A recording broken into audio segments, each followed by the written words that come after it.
VJ news కి తిరిగి స్వాగతం. వార్తలు చదువుతున్నది శిరీష. నిరంతరం వార్తల విశేషాల కోసం చూస్తూనే ఉండండి మీ విజే న్యూస్.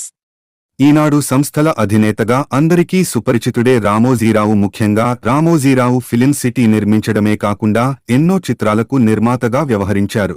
ముఖ్యంగా ఉషా కిరణ్ మూవీ సంస్థపైన సినిమాలనే కాకుండా ఎన్నో సీరియల్స్ ను కూడా చేసి మరుపురాని సినిమాలను తెలుగు ప్రేక్షకులకు అందించారు రామోజీరావు. ఎన్నో విభిన్నమైన కథలకు పెట్టింది పేరు అని చెప్పవచ్చు. బ్యాక్ గ్రౌండ్ ఉందా లేకుండా ఎంతోమంది దర్శకులకు, నటీనటులకు కూడా అవకాశాలు ఇచ్చి వారి ప్రతిభను కూడా ప్రోత్సహించేవారు.